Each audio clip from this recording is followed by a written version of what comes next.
for teaching and learning. And here we mean the lecture theaters, the auditorium, the workshops, the laboratories, the staff offices.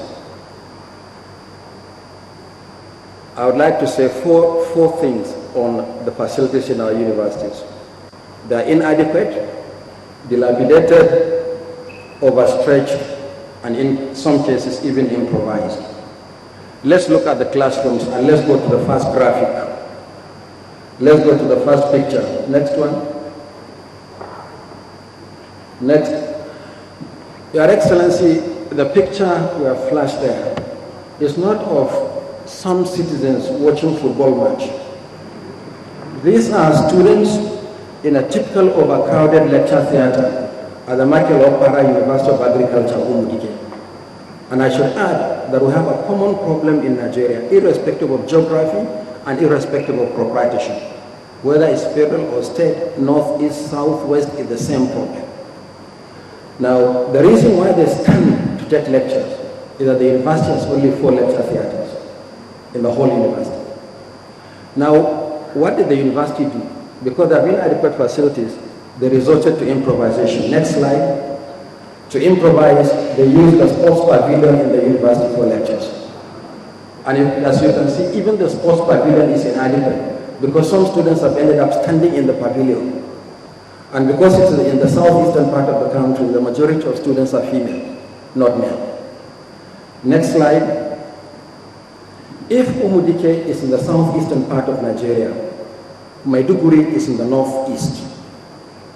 The 9 or so people you see standing in the corridor are students attending a lecture. But because the class was inadequate, they were hanging around the window, peeping through the window for lectures. And this is in the Faculty of Agriculture, and we expect the products of this institution to genetically modify crops for Nigeria in the 21st century.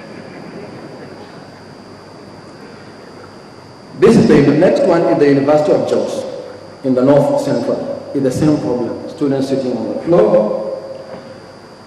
But it's not only peculiar to federal. The next slide is the Delta State University, Africa, where the halls are as overcrowded as the universities we have mentioned.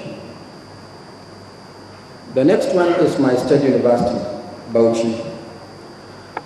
This is the first set of students in the very first semester of the university, taking their very first lectures and undergraduate students, and the facilities are already inadequate from year 1. By the time they admit the next set of students, there will actually be a crisis. Next one, if Bauchi is in the northeast, what about the Akwa Ibom State University at Ikot Akpadim, Akwa Ibom State? This is again the very first set of students, the very first intake, in the very first semester, they are standing in class. So they stand in Bauchi in the northeast, they also stand in Akwa Ibom in the south-south. The problems are common wherever you turn. Next slide. This is the University of Benin. Because the facilities are inadequate, students improvise. How do they improvise? If you don't have seats on the chairs, you get a plywood and improvise. This is the University of Benin, a first-generation university. The next one is, believe it or not, a lecture theater with broken furniture at the Obafemi Awolowo University in Ife, the great Ife.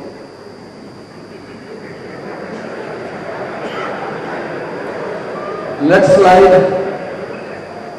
The next slide is extraordinary because it's a lecture theater split into 2 at the Federal University of Technology, Owerri. You can see that lectures take place in one part of the hall and another one in another part of the hall. And I wonder how the lecturers teach when they are teaching simultaneously, or when there is no lecture in the other hall and students are making noise. Typical of students. This is Owerri in the southeast. Now this is the Niger Delta University, Wilberforce Island in Bayelsa State. This is the Bayelsa State University. Next slide. This is the Imo State University of Owerri, a typical lecture theater in the university. Next slide. This is the Nnamdi Azikiwe University, Oka, in Anambra State.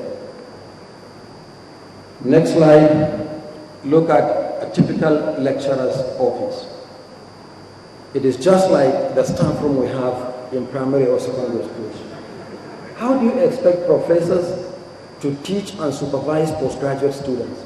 How do they consult their supervisors in this kind of situation? But this is the typical lecturer's offices in those universities. Now let us go to learning resources, the laboratories and the workshops. I will skip all these long pros. Let us go to the next slide. Next one. This is the chemistry laboratory at the University of Maiduguri, bereft of some basic facilities like water. So students carry water in a bucket to conduct experiment with all the impurities. Next slide is a typical dry laboratory from the University of Benin.